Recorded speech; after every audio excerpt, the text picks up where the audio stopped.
8th Division Boxing Champion Manny Pacquiao abala na para sa nalalapit na weigh-in para sa laban nila ni Timothy Bradley Jr. Mula sa Las Vegas, may report si Chino Trinidad. Chino! Actually rin, hindi naman nababahala ito si Manny Pacquiao that he will make the weight.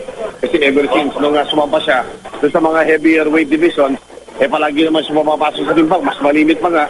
Ang mas malaking concern is masyado bang malaki yung disadvantage in terms of weight. Kasi ito pong laban na ito, ang limit ng timbang is 147.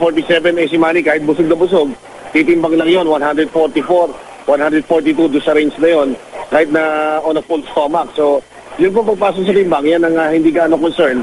Kapag ang kampo ni Manny Pacquiao ang pag-uusapan, ulitin ko sa inyo, bandihadong kanin ang kinakailangan niyang ubusin o i-consume araw-araw, kasama ang sabaw, kasama yung karne, para yung kanyang katawan na parang nasusunog na kahit siya'y natutulog o nagpapahinga dahil doon sa kanya po nga napakataas na regimen sa pagpapakondisyon, hindi natin concern na siya ay makapapasa. Doon sa tinatawag na weigh-in tomorrow. Ngayon, doon sa kabilang panig, si Desert Storm na si Timothy Bradley, sanay na lumaban yun ng 140 pounds. So isa pa yun na hindi rin natin maasahan na makahihirapan tumimbang. Pero meron ako nakuha na info dito lamang mga nakalipas na 48 oras at ito may kinalaman sa walking weight nitong si Timothy Bradley kapag siya hindi lumalaban. Nagbabalon daw ito to up to 160 pounds. Imagine nyo, 20 pounds over yung kanyang timbang kapag wala siyang laban. Dito sa laban na ito, kung pag-uusapan natin, 12 days ago, nung sinukat siya, ay nasa 150. So, 3 pounds lang kanyang hahabulin. At dahil sa init na rin ang temperatura dito sa Las Vegas, ay hindi rin natin nakikita na magkakaroon ng problema si Timothy Bradley unless nasarapan siya sa buffet dito po sa Las Vegas at nagkakain siya para sa kanyang laban. But knowing yung importance ng laban na ito, ulitin ko sa inyo, both fighters expected to make weight. So, official weigh-in na magaganap po sa 2:30 sa MGM Grand Arena. Oras po yan, 2:30 p.m.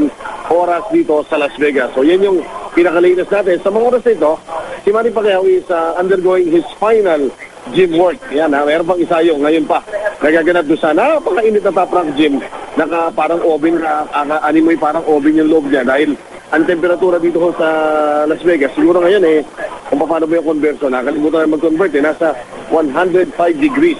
So do your math, pansahin nyo yan, tapos tuyo ang hangin. Kaya lalong inaasahan na papayat pa ang mga magpapatimbang na buksingero sa pagdating ng takdang oras ng official weigh-in bukas.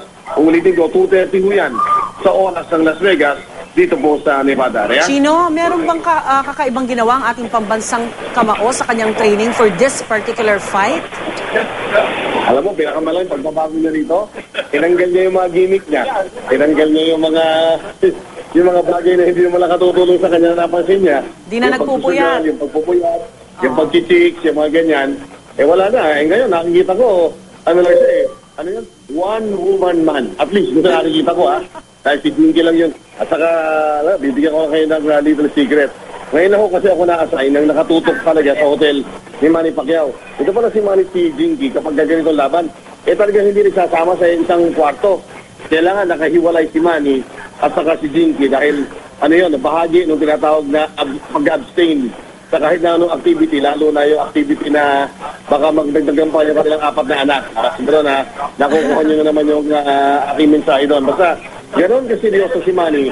Pero in the midst of yung kanyang pagiging seryoso, nananatili siyang relax for his fight yun dito po sa kanyang pagdepensa ng kanyang WBO welterweight round kontra sa wala pang talong si Timothy Bradley. Alright, Chino, tingnan natin kung ano epekto niyan ng mga pagbabagong yan sa linggo. Mag-aabang ang buong Pilipinas.